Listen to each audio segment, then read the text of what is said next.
Hello, this is JP Hrisoulas, the cranky old bastard, and somehow I got some black stuff on my face.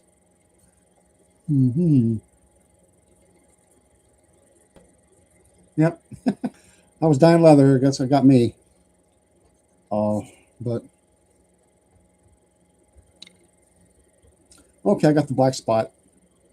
Anybody that's read Treasure Island knows what that means. They're coming to get me. Okay, nobody's here yet. I don't know if anyone's going to show up. Still really don't know what the hell I'm doing with these live broadcasts. But this is Knife Talk, and I'm the cranky old bastard. JP Hrisoulas, also known as Old Baldy, Hey You, other names that I don't care to repeat in polite company. I'm drying out, so I'm going to have a little bit of water here. So, other than that, welcome. We've got 1 minute until we're officially live, and we are now 1,800 hours. I've been on for 1 minute and 14 seconds.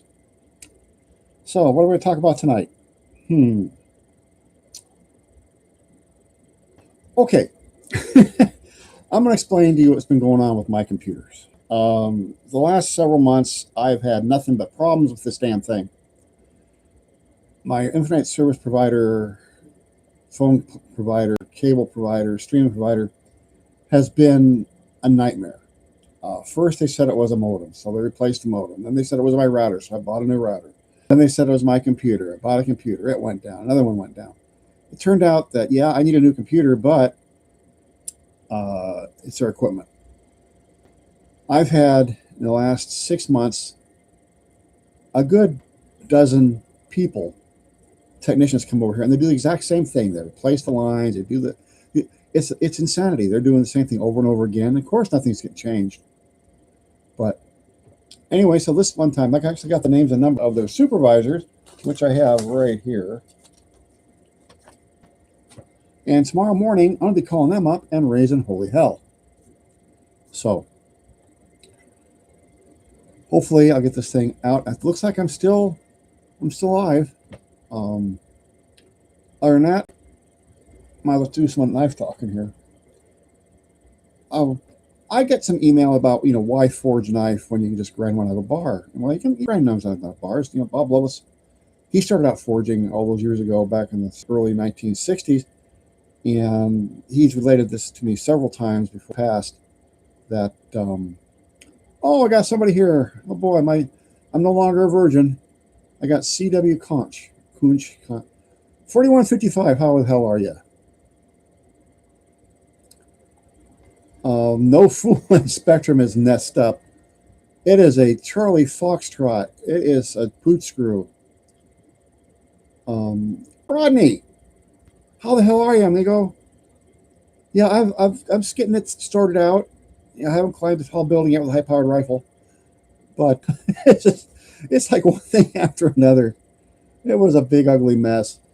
But welcome, guys. Like I was saying, I think I straightened out, and hopefully tomorrow I'll get some answers. They're saying this whole area where I live, which is out in the middle of the Florida jungle, I like it because there's nothing out here but me and the peacocks and some various and sundry critters. We got trash pandas, possums, black bears, wild turkeys, those cute little gopher tortoises, and iguanas. Saw a couple monkeys. Squirrels, various sundry reptiles, insects, and other things that slither and crawl. But anyway, back to what I was saying about forging. It opens up an entire new world as far as designing. I mean, plus there's things you can do forging that you can't do with basically stock removal. Now, no matter what you do, you're still going to have to remove some material, because even the first knives are stock. You can't forge a rock or a piece of horn. I mean, it just doesn't work that way. But and then you have the other aspects of design, which is, if you want a blade that's curved, you hammer it curved. If you want a blade that's, recurved, you put the recurve in. If you want to do this, you just do it. They're saying an hour in the forge is a day on the grinder. and it's true. And then you start getting into the early stuff like the pattern welding and everything else. And then you get into the crucible steel with the old, the woots, like this piece here. Um, this one I just finished a couple days ago. It's going on my website tonight. And the crucible stuff is an entirely different work philosophy. You got to be real careful with that because it's an ultra high carbon steel. You're talking about 1.5% of carbon up to about 1.75% of carbon, which is a lot of carbon for a tool steel. Get it too hot, it crumbles. Don't get hot enough, it cracks. Now this here, it's about $2,000. What could have been $2,000 worth of cutlery when finished, but I destroyed this piece on purpose for book 4, and this is what you don't want to see happen. See these cracks in here? Right here. That, my friend, is the heartbreak of Hrisoulas when it comes to woods. Well, that dates me, don't it? From overheating.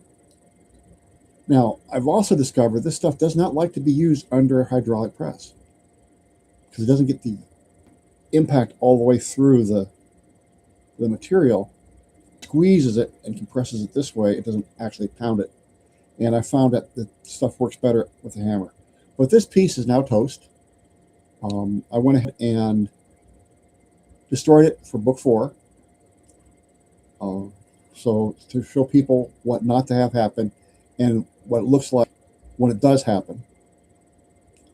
It's a very finicky material. It's a wonderful material to work once you figure it out. But the fun part about it is figuring out how to make it. It can be frustrating as hell. It can also be very rewarding. When you get that first piece, that comes out like a little pocket like this little guy here. This was the first piece of woods I did in Florida. I have that big honking, coffee cup sized chunk. I have no idea how I'm going to forge that out. I did back when I was still in Nevada 2 years back, but now I'm got this new place. I can actually set up a better foundry system and just start making the stuff. It is eye opening. There's a lot of experimentation. Keep a lot of good notes, and it works when it works, and when it doesn't get it lets you know it. I mean, there's a very narrow working range, but the beauty of the steel is amazing. I can see where they thought this stuff was almost magical back 1,000 years ago when the Europeans first encountered it through trade and combat in the Near East through Mesopotamia and Asia Minor. The rest of the world back there, that was just the way they made steel. The Indians, the Mesopotamians, the Russians, some parts of Turkey, even up in North Africa, they were doing it. There was a gentleman by the name of Job who was doing it back in the late 1980s, early 1990s. Oh, it's a Hamagani. I got a chunk in my filing cabinet back in the way that I got some Tamagani. I've done it. It's interesting. As far as the Japanese style blades, I'm so tired of cutting myself up with those things. It's I cut myself so bad with one of them, I severed the nerves in my right thumb. It's still not quite there yet, but I might do it eventually. But right now, I don't want to think about it. Actually, you haven't seen them from me because I've got it here. I made it for me. It's some fun stuff. It's the refining. It takes forever because you got to keep cutting and welding, cutting and welding, cutting and welding. Oh, my daughter showed up. Hello, Alex. No, I'm done with the Japanese section mostly. I still got to do the last little thing, part of polishing on it, and then that section will be done. Right now, honey, I'm back on the woot section. I just did something up on how to build a furnace, that cupola that you can actually melt this stuff in and not, burn down your house. But as far as the hot work done, there's so much stuff you can do. It's just a whole open field. And going back to the roots, I said before, roots research today is where pattern welding was when I first started doing this back in the late 1960s, early 1970s,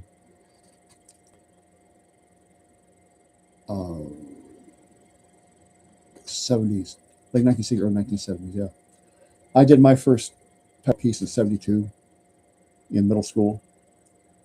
After reading a section on Malaysian creases. Yes, Alexander, my book has been going on since you were 8. Yes, yes. And I am so tired of Japanese blades. It is not even funny because I hate it. I think it's the hype and the misinformation that's out there about them. Yes, they're beautiful swords. Yes, the Japanese craftsmanship, especially when it comes to polishing, is amazing. What they can bring out in a piece of steel. But they're not the be-all, end-all. Nothing is. Everything's got its own strong points. And I'm actually getting some people in here. This is kind of cool. Anybody wants to say anything, please pop in. Please say something. I don't want to sit here and gather around like an idiot. I do that enough during the day.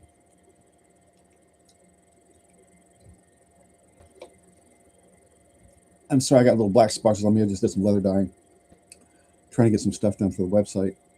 But there's so much to go on this crucible steel. We found that carbon nanotubes do play a part in this. The same with on the structures. There are ways to manipulate those into patterns such as the ladder pattern and a few others. I haven't done anything with tools yet, but I am kind of afraid to do that at this point in time because it needs a little more experience on heavy drawing with this. So come in about another 2 years, but that'll be after the 4th book is published. I am Nick. Oh my God! How is it down in Kiwi Land? Oh my God! How are you? Well, that's a blast from the past. Yep, I'm up here in Florida, still in the United States. Moved out of Nevada. I was getting Californicated. Had to get a place. It was getting too liberal for me. But I just want to get that 4th book done. It's at the point now where I start to take photographs. And I already aligned a friend of mine who's a orthopedic surgeon, wants to be a blacksmith maker so bad. And he's also a booze baron. He owns Old Sam Spice Gins. He is a real character. Old Sam Wise, MD. He's in Goldfield. He was in Las Vegas, but he moved up to Goldfield. Before they had that big gold strike up there they had a couple of years ago, they actually had to move the freeways to get the gold that they had to. The freeway was mine was heading under the freeway, so I had to move the road, which is kind of a expensive thing like this. As far as a completion date for my 4th book, well, here's my book right here. Look how much does it. Probably I want to get everything to my publisher. I want to say September, October.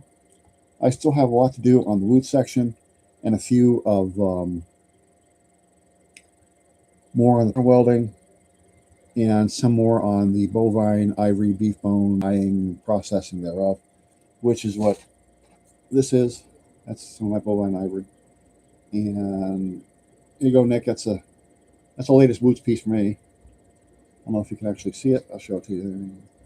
A little bit of a watering in there. It's very fine. And the other one here is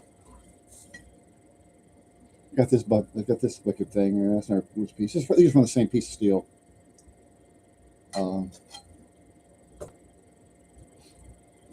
But yeah, it's addicting, isn't it, Nick? Knife making. It gets into your blood. But as far as the I'm not going to be selling on my site. My explained to me that I'll be getting taxed twice on the same money.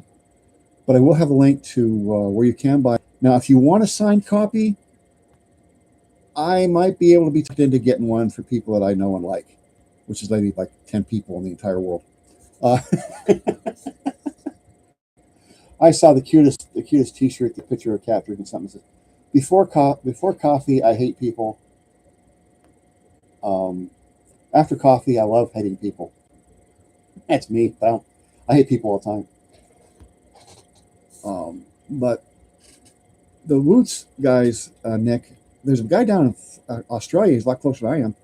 He's got the South Pacific area guys all um, sewn up. If you want, shoot me an email and I'll send you his contact information for the International Wood Society. They're a bunch of really good guys, and they'll be more than happy to help you out if you want to try it. We've been playing around with everything up. I've been playing with trace amounts of vanadium, as well as a little bit of chromium as well.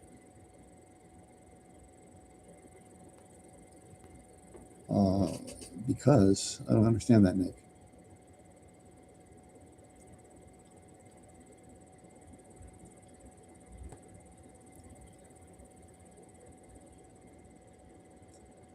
No, Rodney, you want to sign? I'll sign to you, your wife, your grandfather, your grandma. I don't care. Whatever you want. I've known you for how many years?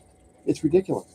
I mean, I'm still working on your damn John, and I finally got to the point where I'm going to tackle putting the fittings on it now that the blade, the blade heat treated and tempered. Um, I made you two blades. I got to figure which one I'm going to use, and now I got to figure out the grind on that. But it's coming along too. So the guy in Amutatsu, I think that him. I do believe it's him. Nick, I do believe it's him, but yeah, I think so. There's so many things going on in my head with this as far as roots goes. There's so many different ways you can go about doing it.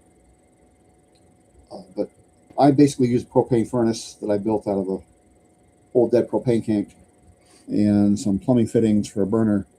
And that stuff gets so hot it melted the. This is what's left of the cast iron burner on my first. It melted that pup. So it looks like a leg, don't it? Anyway, that's why I switched everybody to stainless on those fittings. Stainless will melt, but it takes a lot more than cast iron. But so okay, guys, we're going to get on something else. So say something, guys. Come on, just sitting around there, looking like bumps on a frog or frog on a log, whatever.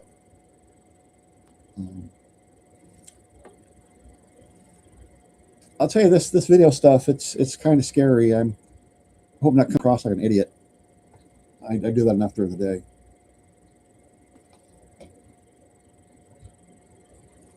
But other than that, back to the Woots thing. So, like I said, Woots is now today where pattern welding was when I first started, and it's going to explode. I'm pretty sure that as more and more people figure it out, a lot more research is going to be done, and everybody's going to have like new eyes on this. And I don't know if your expression, what I mean by new eyes, is when you look at something long enough, it gets you in your ways. And when somebody else comes along, they can see it from a different angle and probably come up with some way that is a little different than what looking at. So it gives them a new idea. I mean, I'm out of mistakes. I make a lot of mistakes. I will always make mistakes. Everybody makes mistakes, and boy, I've made some good ones. So maybe the new guy that comes in and say, "Hey, have you tried this? I've never really thought about doing it that way. So let's try it." And it comes out there, it doesn't work, or it works. If it works, great. If it doesn't work, just find something else that doesn't work. A new way not to do something. You learn more from your failures than you do from your successes. Because once you succeed on something, most people have a tendency to stay with that and don't deviate from it. But when you make mistakes or errors or things don't work out the way you expect them to, as I've always said, experience is what you get when you don't get what you wanted. And, you get a lot of experience and you start thinking about these things and you start adding things up, and always take notes. Always write something down. Like when you're doing the roots melts, make sure you got your formulas down, your amounts, your percentages, what temperatures at what time.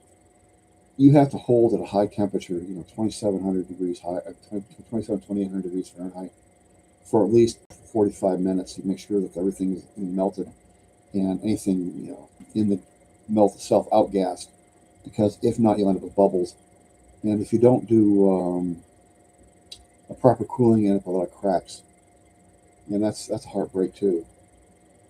There's so many things that go wrong with this that it can be very, very disheartening and frustrating. But once you start getting some successes and things start getting a little easier and you start getting used to the processes, you will get a higher success rate. Right now, about 92 to 93% successful on my melts. It's still high, but it's not high enough. My pattern weld success rate's up in the 99%, 98, 99% success rate. Unless I'm starting new patterns, and then even then if they don't turn out right, they turn out pretty good. That's like this one here. This one. This one looks like a ladder, but it's actually a twist. This was done. There was a gentleman by the name of Chris Peterson, who does a twist pattern that is so tight, it looks like a ladder pattern. It is almost 90 degrees to the blade, to the blade edges. It's amazingly tight. So I'm thinking if I try that, it didn't work. Didn't twist it hard enough. Didn't twist tight enough. So next time. But still, it's a nice knife. It came out pretty good. Mistakes how we grow. It's the best lesson when you get something unexpected and something earth-shattering. Well, the only thing earth-shattering is when I get something that really screws up, which I kind of wonder because, I got a question. How come it be this way when the mighty Thor throws his hammer? Okay, he's fighting evil and dispensing justice and saving the world and the universe. And if I throw my hammer, I end up on a 16-week anger management course. That doesn't seem fair, No, that's the way it is.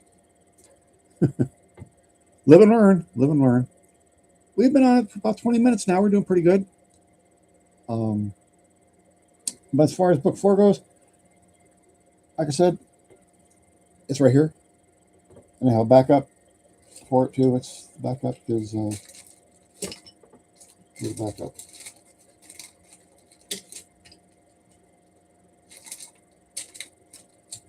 Here's a working copy. And my backup is right here. So I got 2 backups and my working copy because I don't want to lose this. Too much work in there. That's 20 years work right there. I don't need to lose that. It's so close to being done. I can smell it. I'm trying to work a couple hours a night on it. I'm writing a little bit more, and I'm doing a lot of proofreading, and I'm writing a little bit more and doing a lot of proofreading. I'm getting everything to where it flows. There's not much as far as beginning techniques in book 4 because I got the other 3 to walk you through. And if you haven't read the other 3, you're not going to get into book 4. And the last thing you do is keep rehashing the same material over and over again. There will be some overlap, but that will be minimal. Because at this point in time, people that buy that book should be familiar enough with the processes to understand what I'm saying. So that being said, by the way, I've got myself another channel. Well, not another group of discussions called Gun Gab. I did a dry run last night after the latest Spectrum Tech came out, and decided to do the same thing over and over again. It came out okay. It was just me talking for about 20 minutes on the AR-15s. And the way the public, well, not with public, with news media, demonize that rifle and just basically lie to people about it. But I'll do the next gun gab, probably Wednesday evening. I'm trying to get this channel up and about. I want to get this stuff out of my head, so when I finally do kick off and I shed this mortal coil and I'm no longer casting a shadow, that I'll actually have this material out to the public and I'll take with me to the grave. Although there are some things I will be taking to the grave that are just way too dangerous to share on a wide basis, like book publication we're doing. That's basically like things like mercury gilding and a few other chemical processes. Mercury gilding, well, it's a beautiful, beautiful technique. It's also very, very toxic. And the last thing I need is have somebody come down with Hatter's disease because they were gilding something the old way. But there's not another finish like it. Even with some of that selective electroplating, it doesn't look the same. It just doesn't work the same. But very few of the old techniques can be duplicated in modern methods. You get something in close, but you can't quite get them. It's like the old royal blue that Colt did, which is a beautiful, beautiful blue. They still offer it, but it's on a select basis, and it's through the custom shop. Beautiful finish. Finishes are going to be also in book 4 as well. Anything else, my friends and gentlemen? Anything? I'm sitting here just twiddling my thumbs. So, but what else? Let's see. I can't find it good for now. Oh. The latest insanity from Great Britain. I don't know if you're aware of this, but a while back they banned swords. Then they banned machetes. And then they banned zombie knives. And I'm sorry, that one I had to look that one up. What's a zombie knife? And it's basically a knife that says zombie killer on it. It's that pukey green color with teeth that says sort of like zombie artwork on it. You can't have that because they took away all the firearms and people are cutting themselves up with swords and knives. Now they're going after crossbows.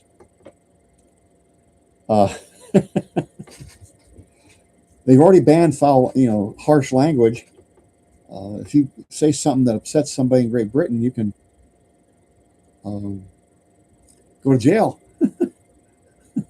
Boy, if that was the case over here, I'd been thrown in jail a long time ago because I upset a lot of people.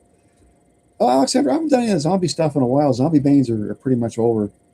I quit doing that when I stopped doing the Renaissance Pleasure Fair outside of California. 10 years ago? 12 years ago? 15 years ago, yeah. I miss the people. I miss our friends out there, but I don't miss the trips back and forth between there and Las Vegas. That was brutal for those 6 weeks plus the other 3 weeks setups and teardowns. But just watching people, that was almost worth the trip.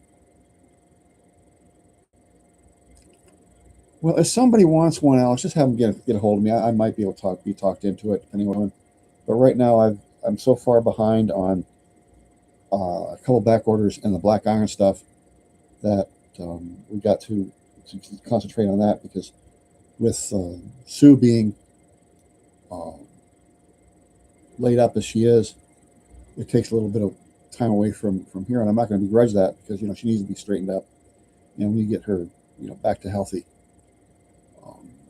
Hopefully, this doctor we see this week will have some answers for us and get her back to being her feisty, nasty self. I can always tell when she's not feeling good because she's nice to me. But other than that, that's about all there is to say on this. What else? I get a lot of questions about the bovine ivory. That'll be covered in book 4 as well. For some reason, I don't know why more people aren't using that material. I don't know if it's because they don't think about it, or it's below them, or they don't know how, or it can be intimidating because they always think it's bone. Yeah, it's bone. It's skeletal material. It's a nice material to work with if you know how to use it.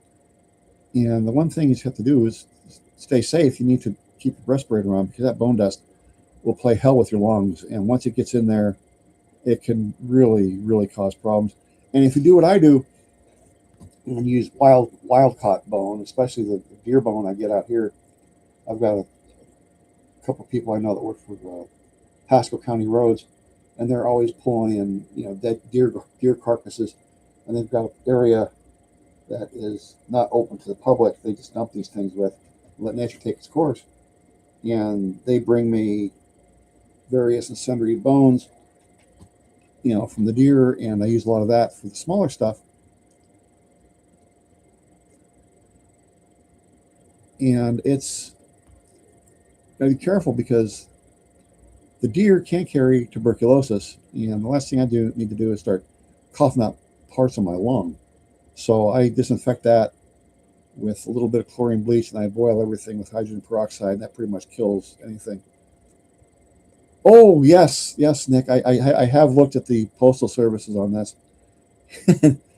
I just laugh my ass off trying to figure out. Okay, I can send over one of my swords because I handmade it, but you can't send over a mass-produced sword, even though it's the same sword style, because that's illegal. I makes no. I whatever happened to Great Britain? I mean, you know.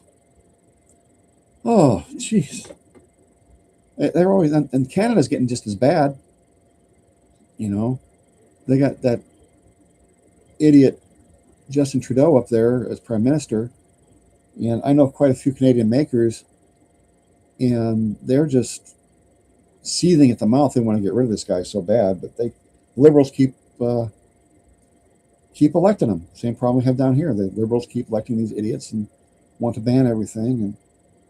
And oh, jeez. I remember when I was a kid, a long time ago, we actually had a rifle team in high school, and I was on it. We had a underground indoor rifle range, small bore. It was in the school gymnasium, and we'd go down there twice a week and shoot.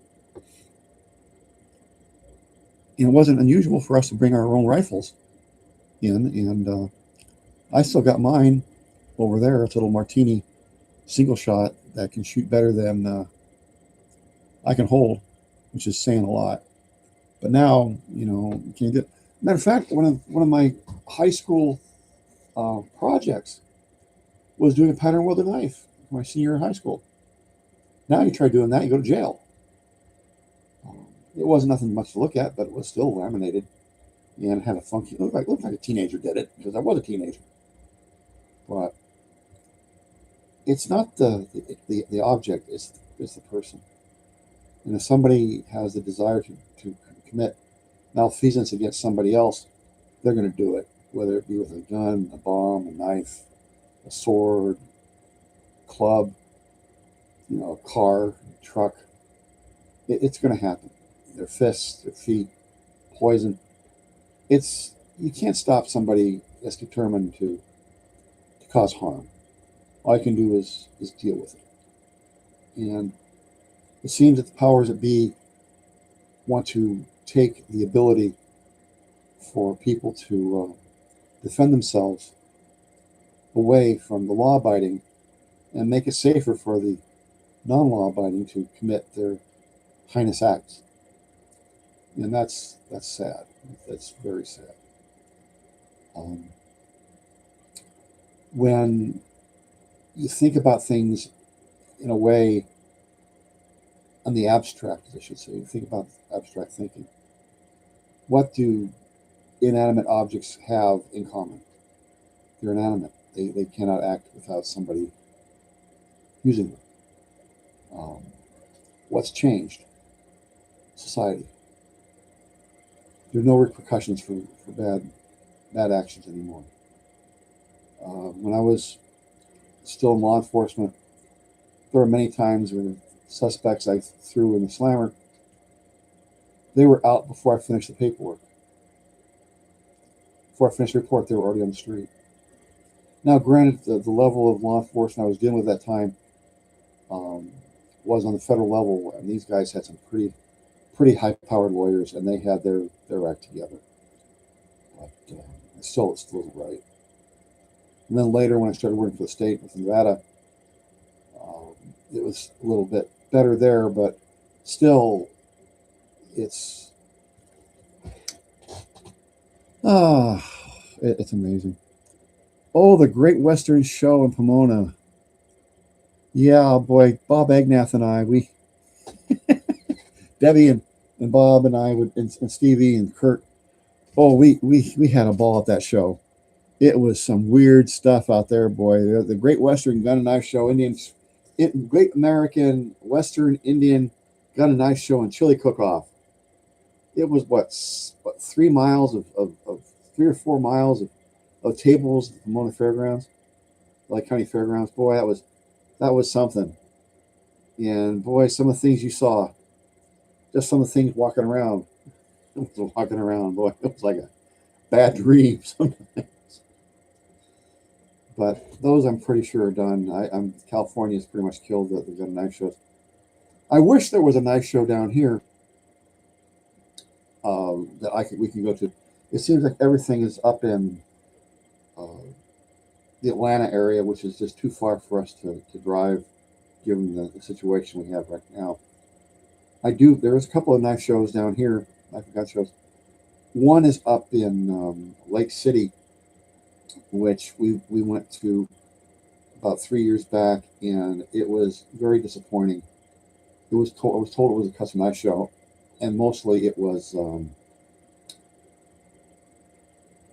factory knives and collectible pocket knives. There was a whole bunch of suppliers there, which is good because you gotta get supplies. But as far as other custom makers there's like maybe 6 out of the room, and that was me with being one of them. But I have no problem, doing another show if it's close enough to where we can get there and back the same day. Yes. Yes, it was in the 80s. Well, it had to be the early 1980s because Debbie passed in 83, and we were doing that before then. So, yes, it would be right. And Bob, he was second. Hello, Jack. Yep. How are things on my book? I'll say it again. It's getting close, and matter of fact, here it is. And here are the backups. I'm at the point now where I'm starting to do the photography and getting ready to do the line drawings. Send my doctor buddy and have him start doing the line drawings. Hopefully, I get everything in September, right around there this year, to my publisher. And however long the line drawings take, and the photography already started on that. I'm already doing demo pieces, like I said before. This is what you don't want to have happen with roots. That wonderful like crack there, bad.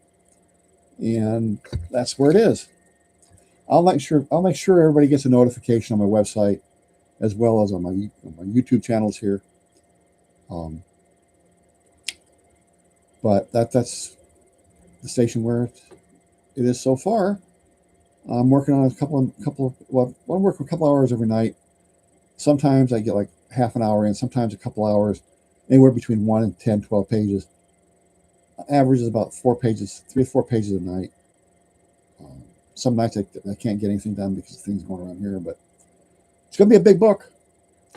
I think it's going to be well worth the wait. There's going to be stuff in there nobody else has covered, and hopefully somebody will get some information about it. But other than that, I think that's about it for the night. Anybody else have any more questions or anything? Now's a good time to ask. So I'm going to try to do these chats once a week for this channel, for this occasion. And then I'll do Gun Gab once a week as well. The first Gun Gab, like I said, nobody showed up because it was a trial run on getting this straightened out. And I showed a few of my items from my collection, like my nozzle broom handle and a couple other things. Oh, you've been promoting. Oh, thank you. I can use all the help I can get getting these things out here because um, I want to get this. Like I said, I want to get all this stuff out of my head. And I think my problem is I'm not a drama king. I don't do what the other makers do.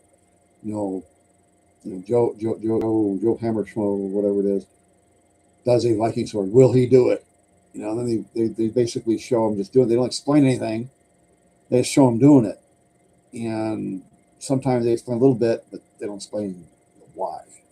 You know, I'm showing the techniques that can be employed to do other things as well. I was off to a little bit of a rocky start with equipment. The camera I have right now is still doing pretty good. My problem is I'm working alone, and it's real hard for me to. The He-Man movie? No, I did not do the He-Man movie coming out. I did work on the old Dolph Lundgren Masters of the Universe movie back from the 1980s. As a matter of fact, where he cut. Now that was filmed out, and there was a couple of scenes out there filmed out in Handsome Dam, in Lakeview Terrace area, just north of Sylmar, heading past Pacoima. And there's a scene where He-Man is cutting through a fence using his short sword.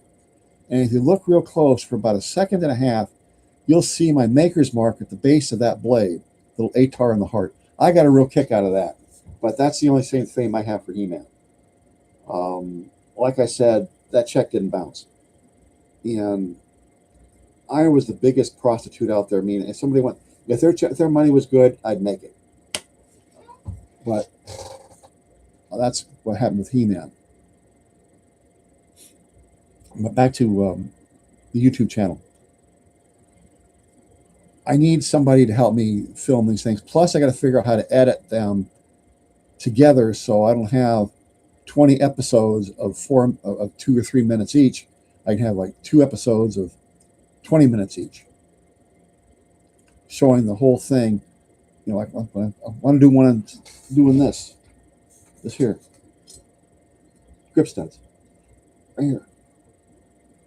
I want to be able to show laying out the holes, drilling them, cutting the pins, sticking them in there, all at the same time. Pat, pat, pat, pat, pat, pat, pat, pat. I can't do that working around this like a hammer. If I had a camera person, they could just zoom on in there and follow me around. You know, but that'll be later if I can get something. You know, like I'd like to get a little hands on a decent helper, a decent apprentice that actually wants to learn how to do this, but nobody around here. But when the time's right, it'll happen. I'm sure. I had one gentleman, Patrick. He was a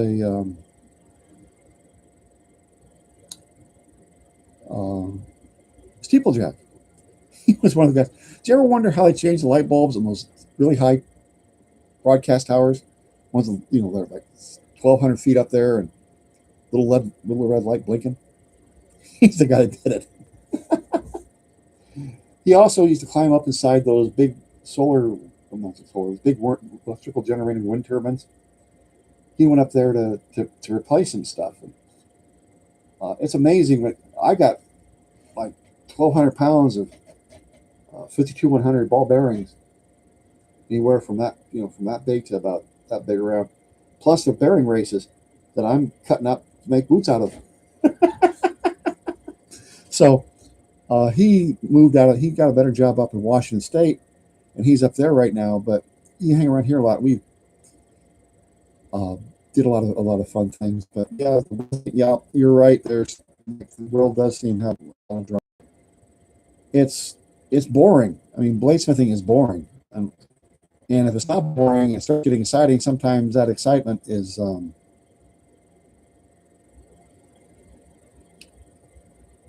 can be life-threatening. Well, hello, Chubby Hubby. Welcome. Well, you caught me. I am still alive, still, casting a shadow to the chagrin of my enemies and delight of my friends. But here I am in my glory. Sorry about the smudges. Like I said, I was dyeing leather. My mouth is drying out. Get some more water. I should be drinking Clamato juice, but it wasn't cold yet. I love that stuff.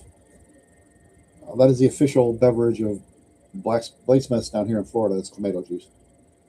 I'm going to push that because maybe I can get a sponsorship from Mott's. I think I'm the only one in this part of the world that wants it. Now, my daughter, my kids, interesting story about that. I'm going to embarrass my daughter here. When they were like 18 months, no, just under 2. I love this stuff. I mean, I doctored up with some Tabasco and a little bit of garlic powder and a couple of shots of Worcestershire sauce. So I'm drinking this stuff one day, and they come up and they look at it and they want some, so they're doing doing the, like Frankenstein. Ooh, yeah, and okay, and I'm looking at them and says, all right, you want to try it? Big mistake. Oh my God, they almost drank the whole damn bottle between the 3 of them. Oh. I don't know if they still drink it though. I do. It's really good for you when you have a hot day at the, sweating your guts out. You need those electrolytes to be balanced. I sooner drink that than the damn Gatorade, too much sugar. Although there's probably a lot of too much salt in the damn Clamato juice. But, one's going to get you something else, Bill. Oh, she still drinks it. Okay. That's glad to know that at least some tradition survives. I have no idea who came up with it, but it's like Chia Pino in a bottle. It is the good stuff. And if you mix it up with a little Worcestershire sauce and some Tabasco, it really gets some nice zing in there. But it will keep you going. But you gotta stay hydrated. If you don't, you can end up really hurt really bad, and that's not good. So, anyway, anybody have any more questions for the cranky old bastard? No? Okay. Works for me. Well, I've actually been on here for 48 minutes and 23 seconds. Amazing. I actually can carry a conversation that long. I've impressed myself. I'm usually not that comfortable doing this thing and talking to a computer screen into a camera. It's like when I was doing that stuff for Pawn Stars. Oh boy, that was a fiasco. I'll never do that again. Talk about a sham show. But speaking of sham shows, I keep getting these emails from people wanting to know why I don't do. Here it comes. Forged in Fire. There are a certain number of reasons. One, I don't have the time. Two, I don't like the way the show is run. Everything's a weapon. Although they did a couple of holiday bars and stuff like that, which I thought was very interesting because it wasn't a weapon. It's actually a useful tool, life-saving tool. But the big thing is, a while back when I first started, all those years ago, they wanted me to be a judge. And I said, well, what's involved with it? And they said, well, you got to come to our studios. And I go, where's that? And I go, Brooklyn.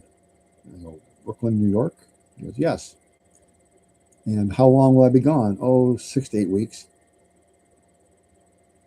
And when I got to go to Brooklyn for 2 months, that won't work.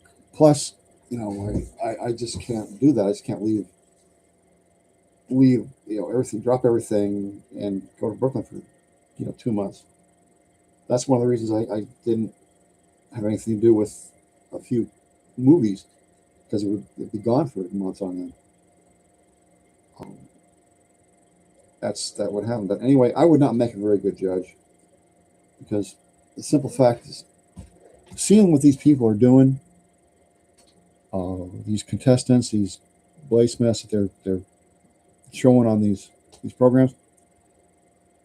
There's a lot of stuff there that's very hazardous, and I could see myself very easily getting up from behind that table, grabbing a 3 or 4 pound cross peen, walking across the studio, smacking the guy upside the head, grabbing him by the collar, hitting him 4 or 5 times, says, "What the hell you think you're doing, trying to kill us all?" And while that would make for very good television, I don't think I would last long. So I do not suffer idiots very well, which is funnier than hell, considering what I did for the state of Nevada with that military police battalion, running that monkey farm. But that was a long time ago, 20 years. 20 years this September. I've been out, and I miss my kids on that unit. They were a bunch of good people, good people. But I had to pass the torch. So that's the story about Forge and Fire. Now, I will admit that show does have a little bit of redeeming social value. It has brought to notice the art of forging blades and other things. So there is a benefit there, but as far as what they do, I mean, it's just not for me. I like to keep low profile. I mean, it took several people a couple of years of talking me into doing this, let alone going on television on a regular basis, and really being an idiot. Oh, it most definitely is set. It is definitely got. They definitely have a agenda on that show, but there is one episode there with that little guy. I think he was Filipino. He used no power tools. Working in his backyard. They had to do an axe, and I keep thinking, well, this is the same guy. That's the way I started out. So I was rooting for him, and he did win. So I was happy about that. But it's not the tool. It's the man wielding the tool. Top of the line, state of the art tools won't make you a better maker. A good maker, a skilled craftsman, can work with very basic tools and do a beautiful job. But a skilled craftsman with good tooling can do a better job. You're not fighting the tools. But just because you have multi-million dollars of materials and equipment in a workshop doesn't mean you're going to be putting out top level work. I mean, I've seen some beautiful work coming out of Malaysia, Mesopotamia, the Asia Minor, Indian subcontinent. When I was overseas in the early 2000s, I went to the tribal areas and talked to some of the metalworkers up there. And I'm watching them, and they weren't too crazy about talking to an American, especially somebody in my position. But when they found out that half my family's from over there, plus I spoke the language, that basically brought the resentment or the caution down. But I saw some beautiful work being done with basically a hole in the ground for a forge, a chunk of hydraulic ram for an anvil, and a hammer all beat up, and a pair of tongs that looked like were made out of wire coat hangers. That it was amazing. And if you look at some of the traditionally made Malay or Java and crease knives, with some of the patterns that they did, seeing that they basically worked with nothing more, like I said, a hole in the ground and a stump anvil. It's all hand labor. It's all labor of love. Yeah, I understand that. Yep, I get that a lot too. You do this, watch the show. Yeah, I don't watch it anymore. There's some stuff. Going, oh boy, here he comes.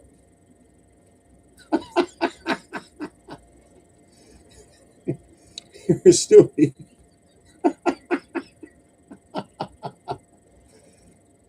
This is my cat, Stuart Granger.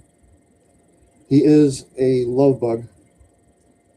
He's also a big time pest, but he's also not coming. Say hello, Stewie.